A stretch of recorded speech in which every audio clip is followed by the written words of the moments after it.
नमस्कार मित्रांनो, आता मुंबई उच्च न्यायालय आणि डिस्ट्रिक्ट कोर्टाची जी काही एक्झाम होणार आहे, या एक्झामच्या संदर्भामध्ये बऱ्याच मुलांनी आमच्याशी संपर्क केला आणि त्यांच्या आग्रह खातीर आपण एक स्पेशल बॅच स्टार्ट करतो आहे।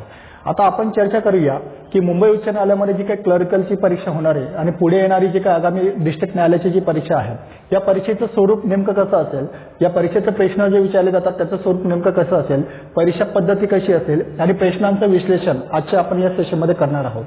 आणि या संदर्भामध्ये आता आपली एक स्पेशल बॅच स्टार्ट होते आणि ही स्पेशल बॅच फक्त एक्सक्लुझिव्हली जी मुंबई हायकोर्ट आणि येणाऱ्या आगामी काळामधले जे काही बाकीचे हायकोर्ट जे आहेत डिस्ट्रिक्ट न्यायालय यांच्यासाठीचं स्पेशल फोकस असणार आहे।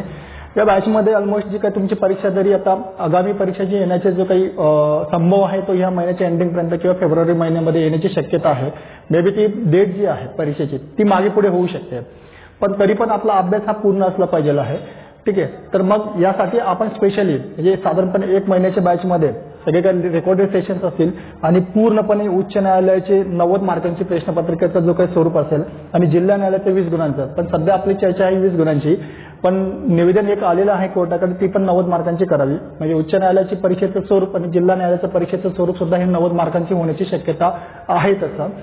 पण या सर्व विषयांची परिपूर्ण खात्रीशीर तुम्हाला एक पूर्णपणे बॅच जी आहे कोर्स कंप्लीट तुम्हाला एक रेकॉर्डेड फॉर्ममध्ये अवेलेबल असेल।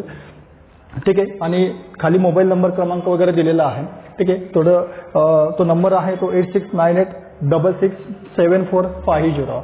आता या परीक्षेचं स्वरूप कसं असेल त्यावर आपण जरा चर्चा करूया।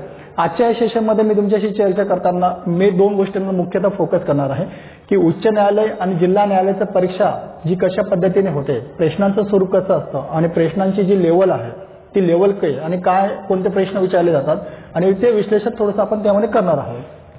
आता यामध्ये जर बघितलं गेलं थोडंसं मी पहिले सिलेबस सांगतो की सिलेबसमध्ये काय काय असणार आहे। तर सिलेबस बघा यामध्ये, तर ठीक आहे, सो आता हे जे परीक्षेचं सिलेबस जर बघितलं गेला तर सिलेबस हा दिला गेलेला आहे। तर विषय याच्यामध्ये जे दिले गेलेले आहेत ऑलमोस्ट 6 विषय दिले गेलेले आहेत। 6 विषय बघा, मराठी आहे, ठीक आहे, इंग्रजी आहे, ठीक आहे, त्याच्यानंतर जनरल नॉलेज तिसरा सब्जेक्ट आहे, त्याच्यानंतर जर बघितलं गेलं जनरल इंटेलिजन्स हा एक सब्जेक्ट आहे, अर्थमॅटिक आहे, ठीक आहे, आणि कम्प्युटर आहे। सो ऑलमोस्ट हे 6 सब्जेक्ट या परीक्षेसाठी तुम्हाला असणार आहे।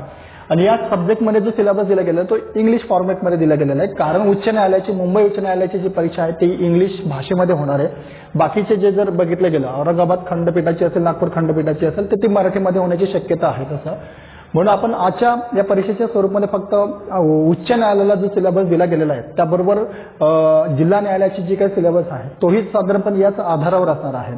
तर तो सिलेबस बघा, मराठीमध्ये ग्रामरवर प्रश्न विचारले जाणार आहे, कन्स्ट्रक्शन ऑफ सेंटेन्स ज्याला आपण म्हणतो विधाने तयार करा, वाक्यरचना, ठीक आहे, आणि युजेस ऑफ वर्ड म्हणजे शब्दांचा वापर कसा केला जातो त्या संदर्भामध्ये प्रश्न असणार आहे। याची लेवल जर बघितली गेली अगदी ही 10वी लेवलपर्यंत जो आहे 10वी 12वीच्या लेवलपर्यंतचा सिलेबस असणार आहे। दुसरा जो आहे तो इंग्लिश, तर इंग्लिश शब्दामध्ये बघा स्पेलिंगवर विचारले जाणार आहे, म्हणजे तुम्हाला एखादा शब्द दिला जाईल, पुढे आपण प्रश्न स्वरूप चर्चा करणारच आहोत। त्यामध्ये स्पेलिंग चुकीच्या पद्धतीचे स्पेलिंग तुम्हाला करेक्ट वर्ड शोधायचं आहे की 4 ऑप्शन दिले जातील त्यातला करेक्ट ऑप्शन जो आहे ना तो चूज करायचा आहे। ठीक आहे, नंतर ग्रामर असेल, कन्स्ट्रक्शन ऑफ सेंटेन्स असेल आणि युजेस ऑफ वर्ड असेल। जनरल नॉलेजमध्ये जर बघितलं गेलं तर क्वेश्चन्स ऑन डेली इव्हेंट्स, ठीक आहे, म्हणजे याला आपण म्हणतो डेली इव्हेंट्स म्हणजे करंट अफेअर बेस असणार आहेत। 2-3 क्वेश्चन असतात, जसं की आता फिफा वर्ल्ड कप जो झाला होता, ठीक आहे, त्याच्यामध्ये जो काय मेसी होता तो कुठल्या देशाचा आहे किंवा फिफा वर्ल्ड कप कोणत्या स्पोर्ट्सशी संबंधित आहे, ठीक आहे, ते विचारलं जाऊ शकतं। ठीक आहे, देन एक्सपिरियन्स विचारला जातो आणि वर्क ऑफ एमिनंट पर्सन। आता प्रश्न असंही मागे विचारला गेलेला आहे की 2012 जानेवारी 2020 मध्ये जी उच्च न्यायालयाची जी परीक्षा झाली होती त्याच्यामध्ये प्रश्न विचारला गेला होता की मुंबई उच्च न्यायालयाचे चीफ जस्टिस कोण आहेत, मुख्य न्यायाधीश कोण आहे, असाही प्रश्न विचारला जातो। ठीक आहे, त्याच्यानंतर ते हिस्ट्री विचारली जाते, जॉग्राफी विचारली जाते, या संदर्भामध्ये प्रश्न आहेत। ठीक आहे, आणि महाराष्ट्राच्या संदर्भात विशेष प्रश्न विचारले जातात तसं। ओके, त्याच्यानंतर जनरल इंटेलिजन्स हा टॉपिक आहे। जनरल इंटेलिजन्समध्ये क्वेश्चन जर बघितलं गेलं तर हे क्वांटिटेटिव्ह ऍप्टिट्यूड रिलेटेड आहेत। सिलेबस जो दिला गेलेला आहे प्रश्नाचं स्वरूप अगदी बेसिक लेवलला आहे, अगदी सोप्या पद्धतीने प्रश्न आहेत। हे प्रश्न इतक्या सोप्या पद्धतीने आहेत जो पोलीस भरती करणारा जरी असेल तरी तो सहज पद्धतीने हे प्रश्न सॉल्व्ह करू शकेल, अशा पद्धतीचे स्वरूप आहे। तुम्ही थोडंसं वेट करा, पुढे आपण प्रश्न चर्चा करणार आहोत, तुमच्या लक्षात येईल की प्रश्न ते कशा स्वरूपाचे आहेत। त्यानंतर अर्थमॅटिक आहे, गणित। Okay, addition, subtraction, multiplication, division, average percentage आणि डेसिमल फ्रॅक्शन्स या आधारावर प्रश्न आहेत. गुणाकार भागाकार स्वरूपामध्ये असणार आहेत. ठीक आहे, एकदम बेसिक प्रश्न आहेत. त्याच्यानंतर कम्प्युटर असणार आहे. कम्प्युटरचे प्रश्न जर बघितले गेले तर खूप सोपे आहेत. मेमरी किती आहे, ठीक आहे, 1 TB म्हणजे किती असतात, ठीक आहे, कोणतं इनपुट डिव्हाइस आहे, या लेवलचे प्रश्न विचारले गेले. किंवा व्हायरस एखादा विचारला जातो, कोणता व्हायरस आहे, असं एकदम बेसिक प्रश्न विचारले गेलेले आहेत. ओके, सो आता त्यानंतरचं सिलेबसचं आपण चर्चा केली. ऑलमोस्ट 6 विषय दिले गेलेले आहेत आणि हेच विषय जर बघितले गेले हे उच्च न्यायालयाचे विषय 6 दिले गेलेले आहेत. ठीक आहे, आणि त्याच धर्तीवर जिल्हा न्यायालयाला पण प्रश्न विचारले जातील हे नक्की आहे. आता पुढचा पॉईंट बघा, उच्च न्यायालयाची जी परीक्षा आहे या परीक्षेमध्ये जर थोडीशी प्रश्नपत्रिकेचे हे फॉर्मॅट दिलं असतं, ठीक आहे, त्याचं वरचं जे टायटल आहे या पद्धतीने होतं 2020 मध्ये जे प्रश्नपत्रिकेचं स्वरूप होतं ते, तर high court of judicature at Bombay, Bombay उच्च न्यायालयाची ही परीक्षा असणार आहे म्हणून ते टायटल दिलं गेलेलं आहे. दुसरी गोष्ट, question paper for the screening or writing test for the post of क्लेरिकलच्या पोस्टसाठीची ते असणार आहे. त्याची डेट जी आहे ती परीक्षा जी झाली होती मागच्या वेळेला ती 12/1/2020 ला झालेली होती. ओके, आणि त्याचा जो वेळ होता तो फक्त 1 तासासाठीचा होता आणि तो वेळ जर बघितला गेला तर 11:30 ते 12:30 या टायमामध्ये ती परीक्षा कंडक्ट केली गेलेली 1 तासामध्ये. टोटल मार्क्स जे उच्चारले गेले होते ते 90 मार्कांचा पेपर होता, तसा 90 मार्कांचा प्रश्न. ओके, पुढे मी सांगणार आहे की कोणत्या विषयाला किती प्रश्न विचारले गेलेले आहेत. आता उच्च न्यायालयाला 90 मार्कांची प्रश्नपत्रिका असणार आहे. तसंच जिल्हा न्यायालयाला सुद्धा सध्या जर मागे बघितलं गेलं तर ते 20 मार्कांचे प्रश्न विचारले गेलेले आहेत. सध्या असं निवेदन आहे की ती सुद्धा उच्च न्यायालयाचं 90 मार्कांची घेतली जावी. मे बी आपण असं कन्सिडर करूया की ती 90 मार्कांची होऊ शकते, पण माझं असं वैयक्तिक मत आहे तयारी करताना मात्र आपण आता 90 मार्कांची करणार आहेत. काही फरक नाहीये, थोडंसं जास्त करावं लागणार आहे आणि प्रश्न थोडीशी विसर विचारले जाणार, पण टॉपिक तुम्हाला तेवढी करायचे आहेत. टॉपिक जे करायचे ते तेवढेच असणार आहेत, सेमच टॉपिक असणार. जे गणित आहे, जे इंटेलिजन्स आहे, जे ॲप्टिट्यूड आहे, जे मॅथ्स आहे, जे आपलं जे इंग्लिश आहे, जे मराठी आहे तेच करायचे. फक्त प्रश्नांची संख्या कमी जास्त होते, पण आपला एक चांगला एक असेल की प्रयत्न चांगले करायचे. 90 प्रश्न जर असेल, 90 मार्कांचा जर असेल तर नक्कीच तुम्हाला फायदा तो नक्कीच होणार आहे. म्हणून माझं वैयक्तिक मत आहे की मी 90 आपण जे मार्क्स आहेत त्याच्या पद्धतीने जाणार आहोत. तसं इच क्वेश्चन कॅरीज 1 मार्क्स. ठीक आहे, 90 प्रश्न प्रत्येकाला 1 मार्क्स. ठीक आहे, म्हणजे असे 90 प्रश्न आणि 90 मार्क्स असणार आहेत. साधारणपणे हे फॉर्मॅट आहे तसं. ओके, पुन्हा मी 1 सेकंडमध्ये सांगतो. टाइम 1 तासाचा असणार आहे. डेट डिक्लेअर नाही आहे, पण 1 तासाचा पेपर असणार आहे. 90 प्रश्न असणार आहेत त्यामध्ये. ओके, प्रत्येकाला 1 मार्क्स दिला जाणार आहे. आता बघा की प्रश्न नेमके कसे विचारले जातात. ठीक आहे, म्हणजे सब्जेक्ट वाईज वेटेज जर बघितलं गेलं तर हे सब्जेक्ट वाईज वेटेज आपण जरा डिस्कस करूया. त्यामध्ये कोणत्या प्रश्न काय विचारले गेले हे थोडंसं तुम्हाला अंदाज येईल. तसं बघा, मराठी सेक्शन जर बघितलं गेलं, ओके, मराठी सेक्शन जर बघितलं गेलं तर त्याच्यामध्ये 10 प्रश्न विचारले गेलेले आहेत. बघा, ओके, 10 प्रश्न विचारले गेलेले आहेत. इंग्लिश सेक्शन जर बघितलं गेला तर त्यामध्ये 20 क्वेश्चन्स विचारले गेलेले आहेत मागच्या प्रश्नपत्रिकेमध्ये. Okay, GK current affairs section बघितलं गेला तर 10 प्रश्न विचारले गेलेले आहेत. रिझनिंग हा सेक्शन जर बघितला गेला त्याला आपण जनरल इंटेलिजन्स, त्याला 20 प्रश्न विचारले गेलेले आहेत. मॅथ्स सेक्शनमध्ये 20 प्रश्न विचारले गेलेले आहेत आणि कम्प्युटर सेक्शनमध्ये 10 प्रश्न विचारले गेले आहेत. म्हणजे प्रश्नांचं स्वरूप जर बघितलं गेलं हे टोटल 90 प्रश्नांचं दिलं गेलेलं आहे कॅल्क्युलेशन. आणि मराठी, ठीक आहे, इंग्लिशला 20, म्हणजे बघा मराठीला 10, ठीक आहे, त्याच्यानंतर जीके आणि करंट अफेअरला 10 आणि कम्प्युटरला 10. ठीक आहे, प्रत्येकी हे 3 विषयांना 10 प्रश्न 10 गुणांचे होते. पण असे कोणते जे विषय होते ते 20 मार्कांना विचारले गेले. मग त्याच्यामध्ये जर बघितलं गेलं तर इंग्लिश एक आहे, ठीक आहे, रिझनिंग एक आहे आणि मॅथ्स हे 3 सेक्शन बघितले गेले. हे 20-20 मार्कांचे आणि 20-20 प्रश्न विचारले गेलेले आहेत. आपल्याला थोडंसं त्या पद्धतीने जावं लागणार आहे की साधारणपणे वेटेज एवढं दिलं गेलेल्या विषयानुसार आणि आपण पण वेटेज तेवढं मात्र त्या पद्धतीने दिलं जाणार आहे. मे बी पुढची जी परीक्षा होणार आहे त्याला मराठी सेक्शनला सुद्धा 20 विचारले जाऊ शकतात, इंग्लिश सेक्शनला 20 विचारले जाऊ शकतात, जीकेला 10 विचारले जाऊ शकतात, रिझनिंगला 10 विचारले जाऊ शकतात, मॅथ्सला 10 विचारले किंवा 20 विचारले जाऊ शकतात. ते थोडंफार चेंज होऊ शकतं. ओके, सो त्याच्यानंतरचं आता आपण क्वेश्चनचं स्वरूप जे आहे ते बघूया. तसं ओके, पहिला प्रश्न बघा, पहिला प्रश्न आहे तो मराठी सेक्शन मधला आहे आणि मराठीमधला जो पहिला प्रश्न आहे ग्रामर मधला तो बघा. आता आपण प्रत्येक प्रश्नाचं स्वरूप बघणार आहे. तुमच्या एक कल्पना आहे की किती बेसिक लेवलला प्रश्न विचारले गेलेले. तर पहिला प्रश्न जर बघितला गेला तर नामाचा प्रकार विचारलेला आहे. ओके, समुद्र हा कोणत्या नामाच्या प्रकारामध्ये येतो. ओके, ते तुम्हाला ओळखायचं. ऑफकोर्स सामान्य नाम आहे. ओके, भाववाचक नाहीये त्याच्यामध्ये. तुम्हाला गुण वगैरे जे आहेत ना ते भाववाचक नामामध्ये येतात. समुदायवाचक म्हणजे समूहाशी संबंधित असतात. ठीक आहे, एकदम सोपा प्रश्न विचारला गेलेला आहे मराठी ग्रामरच्या संदर्भामध्ये. ओके, आता पुढचा प्रश्न, ते खालीलपैकी शुद्ध शब्द ओळखा. एकदम सोपा आणि एकदम बेसिक प्रश्न विचारलेला आहे. मी असं म्हणेन की हा प्रश्नाचं उत्तर बऱ्याच जणांना देताना 99% मुलांना देताना. का? कारण तिथे डायरेक्टली शब्दरचना बघा, आशीर्वाद. ठीक आहे, आणि इकडे आशीर्वाद आ म्हटलेला आहे बघा. ठीक आहे, आणि इकडे अशीर्वाद, इकडे सी झालेला आहे म्हणजे इथं चुकलेला आहे. आशीर्वाद इथं चुकलेला आहे. ऑफकोर्स तुम्हाला सहज ओळखता येणार आहे. आशीर्वाद नाहीये, आशीर्वाद आहे पहिलं विधान. म्हणजे हे तर सहज ओळखता येणार की हे चुकीचं असेल, हे चुकीचं असेल, कारण तिथले शब्दरचना एक वेगळ्या पद्धतीने चुकीचे दिलेले आहेत तसं. ओके, पुढचा प्रश्न बघा, कंसातील शब्दाचे सामान्य जे रूप आहे ते ओळखायचं आहे. जर कंस दिला गेलेला तिथं अंगण दिलं गेलेलं आहे. मग ह्या पर्यायांपैकी अंगणात, अंगणाला, अंगणाचे आणि अंगणाशी कोणता शब्द तिथं फिट होतो? तर माझ्या कंसामध्ये अंगण एक जांभळाचे झाड आहे. आता आपण हे वाक्यामध्ये कसं म्हणणार? तर माझ्या अंगणात एक जांभळाचे झाड आहे. मग शब्द काय येईल तिथं? पहिलं बघा, अंगणात.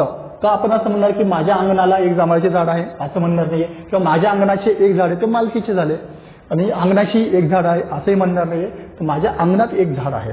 एकदम बेसिक प्रश्न विचारला गेलेला आहे. पुढचा प्रश्न बघा, आळस या शब्दाचा विरुद्धार्थी शब्द विचारलेला आहे. हे तुम्हाला समानार्थी शब्द, विरुद्धार्थी शब्द हे सुद्धा विचारले जाणार आहे. नाम, नामाचे प्रकार विचारले जाणार आहे. एखादा शब्द दिला जाणार तो चुकीचा कोणता आहे किंवा करेक्ट कोणता शब्द आहे तेही विचारले जाणार आहे. तर आळस या शब्दाचा विरुद्धार्थी शब्द विचारलेला. ऑफकोर्स आराम तर येणार नाहीये. ठीक आहे, अपराध तर येणार नाहीये. उत्साह हा शब्द येतो बघा, विरुद्धार्थी शब्द. ओके, पुढचा प्रश्न, आमचे शरीर सदृढ व्हावे आम्ही योगासने करतो. ठीक आहे, या दोन वाक्यांनी कोणत्या उभयन्वयी अवयवाचे जोडले तर ते मिश्र वाक्य तयार होईल. ऑफकोर्स इथे जर तुम्ही बघितलं बघा, आमचे शरीर सदृढ व्हावे आम्ही योगासने करतो, तर तुम्हाला इथं कोणता उभयन्वयी शब्द जो आहे तो येईल जेणेकरून तुम्हाला ते वाक्य कंप्लीट होऊ शकतं तसं. ओके, ऑफकोर्स इथं जर बघितलं गेलं आठवता येणार नाही कारण हे दोन ऑप्शन तर नाहीच आहे. ठीक आहे, किंवा परंतु हे पण शब्द येणार नाही, किंवा म्हणून किंवा व या दोघांपैकी काहीतरी हा शब्द येणार. ऑफकोर्स तुम्हाला 50% तुम्ही उत्तराच्या जवळ आलेले आहेत. ठीक आहे, सो ह्या टाईपचा हा प्रश्न विचारला गेलेला आहे.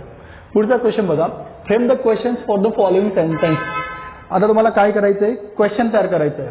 ठीक आहे, क्वेश्चन काय दिलेलं आहे की body language is a major means of communication.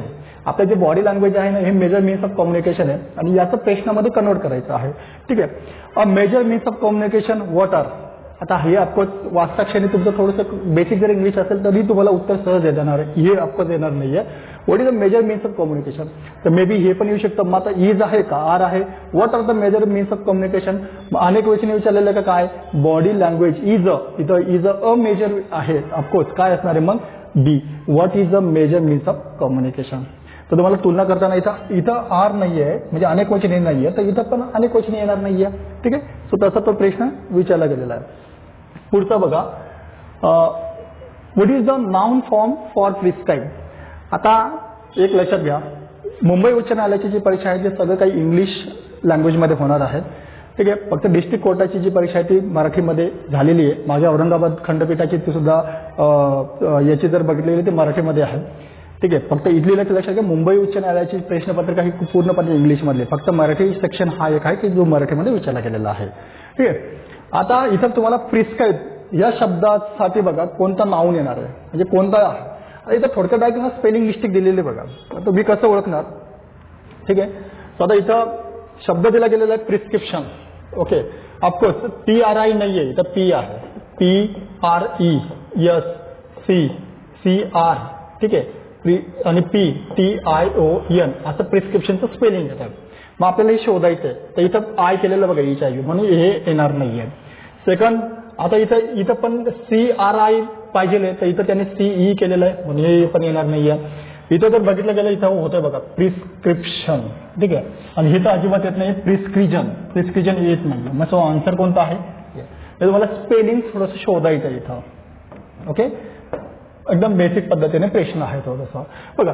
Which suffix will add to the word honest to make it a noun. आता आपल्याला ऑनेस्ट शब्दाला जर नाऊन कन्वर्ट करायचं असेल तर कोणता सफिक्स वापरावा लागेल, म्हणजे त्या शब्दानंतर ऑनेस्ट नंतर कोणता शब्द वापरावा लागेल. प्रिफिक्स असतं तर आधी शब्द वापरावा लागला असता. सो ऑफकोर्स ज्यावेळेला नाऊन मध्ये कन्वर्ट करायचं असेल तर त्याला वाय कन्वर्ट होतो. ऑनेस्टी असं होणार आहे. ऑनेस्ट ऑनेस्टी वाय येत असतं. ओके. सो असा प्रश्न तो विचारला गेलेला आहे. पुढचा बघा, टुडे इज मंडे. आज काय आहे? मंडे. सो एस्टरडे इज थोडी येणार आहे का? नाही, झालं गेलंय ना, पास्ट टेन्स आहे ना, टू वॉज येणार. ओके. सो एस्टरडे वॉज काय असणार आहे? कालचा काय होता मग? संडे होता. ओके. आज जर मंडे, कारण संडे कधी काल होता ना, सो ऑफकोर्स वाज येणार. ओके. सो पुढचा क्वेश्चन, ठीक आहे, करेक्टली स्पेल आउट वर्ड करायचा आहे, म्हणजे कोणता स्पेलिंग वाला वर्ड आहे. ऍक्च्युअली इथं कॉलोनियल शब्द आहे. कॉलोनियल म्हणजे वसाहत, जी ब्रिटिशांची वसाहत होती आपली भारतामध्ये, ती वसाहत तो शब्द दिला गेलेला आहे. तर पहिला शब्द येतो बघा, COLONEL. ठीक आहे. कॉलोनियल हे तर कुल येत नाहीये, कालनोल पण येत नाहीये, ठीक आहे, कॉलनेल पण येत नाहीये. सो कॉलोनियल हा शब्द येतो, त्यामुळे ते लक्षात ठेवा. बेसिक्स दिला गेलेला आहे. ठीक आहे. Choose the word substitute for following group of word.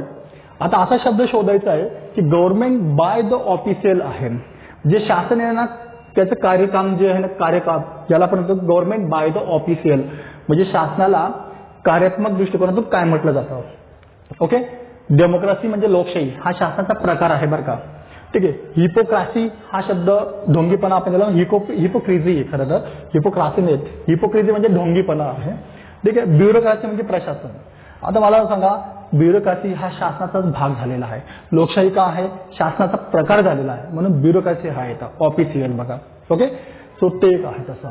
पुढचा शब्द बघा, आता हे झालं आपलं इंग्लिश सेक्शन बघा.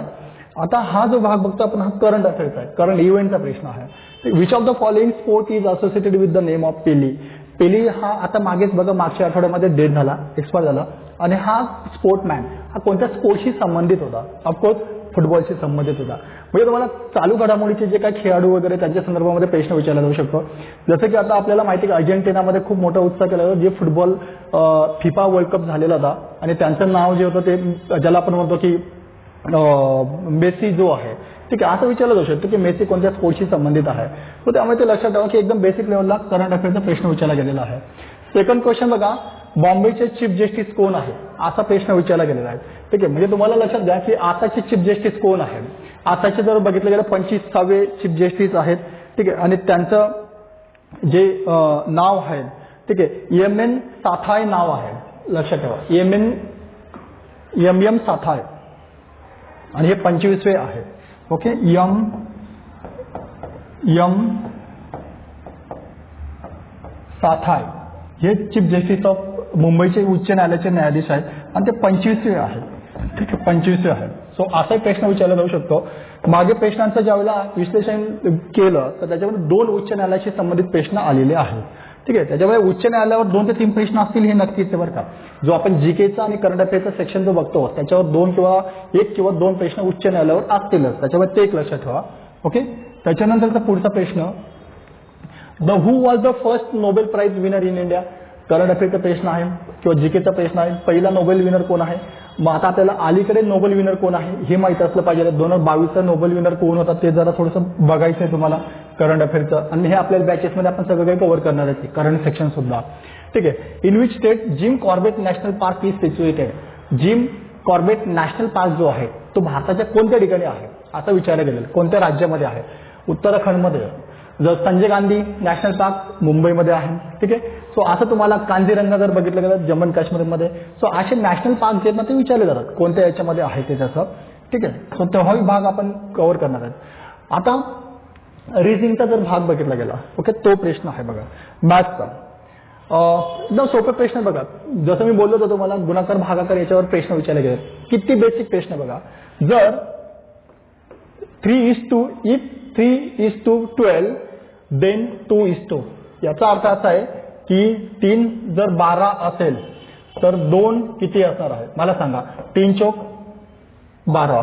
सो 2 चौक 8. सो ऑप्शन किती येणार मग? 8 येते बघा. ओके. म्हणजे गुणाकारावर प्रश्न विचारला गेलेला आहे. पुढचा प्रश्न बघा.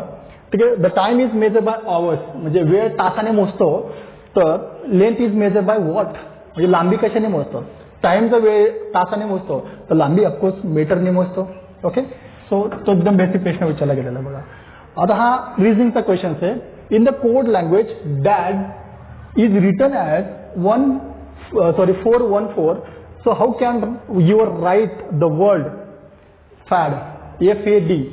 ओके, FAD आपण कसं लिहिणार आहे असा प्रश्न विचारला गेलेला आहे. सो सोपं आहे बरं का, हे अल्फाबेटिकल सिरीजवर प्रश्न विचारला गेलेला आहे.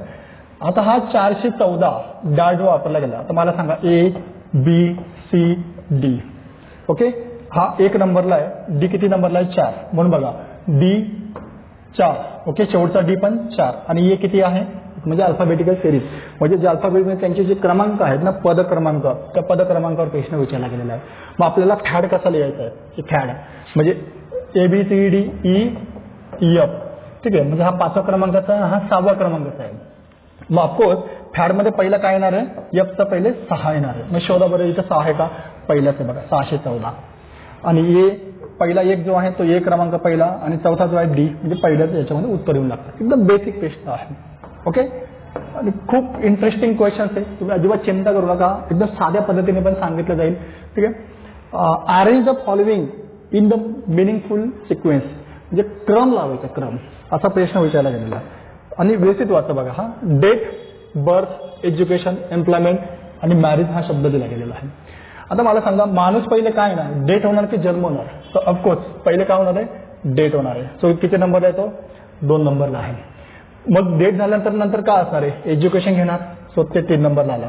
असं ऑप्शन दिसतंय का बघा, 2, 3, बघा हे कॅन्सल झालं, हे कॅन्सल झालं, हे कॅन्सल झालं, ऑफकोर्स हे कॅन्सल झालं ऑफकोर्स. ठीक आहे, मग बघा बर्थ होतं, जन्म झाला, शिकला, ठीक आहे, नंतर रोजगार मिळवला, नंतर लग्न झालं आणि नंतर डेट झाली शेवटी. सो असा सिक्वेन्सवर प्रश्न तो विचारला गेलेला आहे त्याचा. ओके, पुढचा प्रश्न. ठीक आहे, CBA इज, अगदी बेसिक प्रश्न, पुन्हा सिरीजवर विचारलेला बघा. CBA is EFG. ठीक आहे, म्हणजे CBA ला EFG लिहिलं तर KJI ला कसं लिहिणार. ओके, लक्षात ठेवा. आता CBA याचा अर्थ A B C चा उलटा केलेला आहे फक्त. ओके, त्याच्यानंतर पुढचं कोणतं EFG आणि हा पुढे केलेला आहे. ठीक आहे, EFG म्हणजे सिरीजमध्ये बघितलं गेलं, अल्फाबेटमध्ये बघा ABC, फक्त तो उलटा लिहिलेला आहे CBA. ओके, नंतर पुढे काय, पुढचा जो त्याचा विवेक कशाशी केला गेलेला आहे, EFG. मग पुढे फक्त काय स्किप केलेलं बघा, D स्किप केलेलं दिसतंय तुम्हाला अल्फाबेटमध्ये. मग सेम KJI हे काय आहे अल्फाबेटमध्ये, IJK. ओके, मग IJK नंतर मध्ये कोणता येणार, L सोडून द्यायचा, MNO आहे का, MNO. सो हा बघा MNO. सो पहिलाच ऑप्शन येतो तसं. ओके, सो पुढचा क्वेश्चन, रूट स्क्वेअर ऑफ 625. 625चा रूट स्क्वेअर किती, हे सगळ्यांनाच माहिती आहे ऑलमोस्ट. किती सोपा क्वेश्चन बघा, 25. ठीक आहे, 625चा वर्गमूळ विचारलेला आहे. पुढचा प्रश्न बघा, 5 कार 1,51,515 रुपयांना जर समजा ती खरेदी केली तर then what is the price of 1 car. प्रश्न पुन्हा ऐका, सुरेश परचेस 5 कार. ठीक आहे, for 1,51,515, then what is the price of 1 car. समजा त्याने एक कार जर समजा त्याने इतक्या रुपयांना, 5 कार जर समजा त्याने 1,51,515 रुपयांना खरेदी केली तर एका कारची किंमत किती, काय करावं लागणार, भागाकार करावं लागणार. ठीक आहे, मग आपल्याला माहिती आहे की 5 कारची किंमत एवढी दिली गेलेली आहे. मग त्याला काय करावं लागणार आपल्याला सोप्या पद्धतीने, तर हे जे आहे 1,51,515 कशाने भागावं लागणार आहे, 5. तर त्यावेळेला एक कारची येणार आहे किंमत, मग त्याला भागा 5 1 5. ठीक आहे, इथं काय येणार आहे मग, ठीक आहे, सॉरी 5 3 15. ठीक आहे, नंतर काय 15, म्हणजे इथं 0 येणार, 5 3 पुन्हा 15. ठीक आहे, पुन्हा काय येणार 5 3, म्हणजे आहे का 30, 333. सो 30 बघितला गेला. ओके, सॉरी 30303 हा येणार आहे बघा. ओके, एकदम सोप्या पद्धतीने त्याने तो विचारलेला आहे भागाकार. ठीक आहे, पुढचा क्वेश्चन, हाऊ मेनी चपातीज. ठीक आहे, how many chapatis prepare in 30 minutes. बघा 30 मिनिटांमध्ये किती चपात्या बनवणार. If 1 chapati is prepare in 12 second. जर 12 सेकंदामध्ये बघा जर 12 सेकंदामध्ये एक चपाती बनवली तर 30 मिनिटांमध्ये किती चपात्या बनवल्या जाणार, असा प्रश्न विचारलेला आहे. काय करावं लागणार आपल्याला? ऑफकोर्स पहिले काय करायचं आहे, 12 सेकंदामध्ये एक चपाती होते. ठीक आहे, आता इथे किती दिलं गेलं, 30 मिनिट आहे ना, मग 30 मिनिटचं सेकंदमध्ये करायचं आहे, गुणिले किती येणार आहे, 60 सेकंद. याचा अर्थ किती झाले, मग हे सायक्रिक 18 म्हणजे किती झालेले, 1800 सेकंद. 1800 सेकंद. मग आपल्याला 1800 सेकंदामधून 12 सेकंदाला एक होते, तर ठीक आहे, तर मग या 1800 सेकंदामध्ये किती चपात्या होणार, मग 1800 भागिले काय करावं लागणार आहे, 12. ओके, ठीक आहे, 1800 सेकंद भागाले काय करावं लागणार आहे, 12. ठीक आहे, आता इथं बघा, ठीक आहे, 12 एक 12. ठीक आहे, त्याच्यामध्ये किती उरलात, 2 उरलात बघा, सॉरी 12 एक 12 म्हणजे 6 उरलेले आहेत. 12 पंचे 60, सो 150 चपात्या होतील बघा. ठीक आहे, 30 मिनिट किंवा 1800 सेकंद आहे, कारण आपण 30चं काय केलं, 60 मध्ये काय केलं, 60ने का गुणलं, कारण सेकंदामध्ये कन्वर्ट करायचं, कारण 12 सेकंदामध्ये एक चपाती, तर 30 मिनिटं, मग ते 30 मिनिटाचं सेकंदामध्ये केलं तर किती सेकंद केले, 1800 सेकंद. मग आता 1800 सेकंदामध्ये किती चपात्या होणार, जर 12 एक सेकंदाला होणार तर ऑलमोस्ट 150 चपात्या होतील, 150 चपात्या होतील. ओके, किती सिंपल क्वेश्चन आहे बघा, एकदम बेसिक प्रश्न विचारलेला आहे.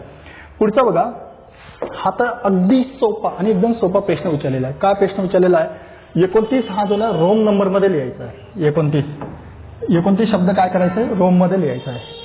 बघा 20 आपल्याला माहिती आहे डबल एक्स येतो, 20 काय येतो, डबल एक्स येतो. 29 जर लिहायचं असेल कसं लिहिणार, मग पुन्हा आय एक्स लिहिणार. ठीक आहे, आय एक्स मग सापडतो का डबल एक्स आणि आय एक्स, सो सी वाला ऑप्शन आहे बघा. ओके, सो रोमन आणखी तुम्हाला थोडंसं माहीत असेल. ओके, पुढचा प्रश्न बघा, एक्स प्लस 25. ठीक आहे, मॅथचा क्वेश्चन, एक्स प्लस 25 म्हटलं गेलेलं आहे. ओके, बघा x plus 25 is equal to 37. Okay, मग आता आपल्याला काय करावं लागेल, x plus 25 is equal to 37 दिलं गेलेलं आहे, तर एक्सची व्हॅल्यू किती असं विचारलं गेलेलं आहे. काय करावं लागणार, हा एक्स तिकडे, समजा आपण हा एक्स काय केला, इकडे घेतला. ठीक आहे, मग आता हा 25 तिकडे जाऊन मायनस होणार ना, 37 मायनस किती, 25, किती उरलेत बघा, 7 मायनस 5 2, 3तून 2 गेला 1, 12 येतं का बघा, बी ऑप्शन 12. ओके, एकदम सिंपल गणित सुद्धा विचारलेलं आहे बघा. ओके, पुढचा प्रश्न कम्प्युटरचे प्रश्न आहेत बघा. कम्प्युटरचे सुद्धा एकदम बेसिक प्रश्न विचारले गेले. कम्प्युटरचा प्रश्न काय विचारला गेलेला आहे, 1 TB फुल फॉर्म किती आहे, टीबीचा फुल फॉर्म किती आहे बघ. ठीक आहे, टेराबाईट. ठीक आहे, टेराबाईट हा येतो का, टेरीबाईट येतो का, ओके, ट्रायबाईट येतो का, सो हे गेलं ऑप्शन.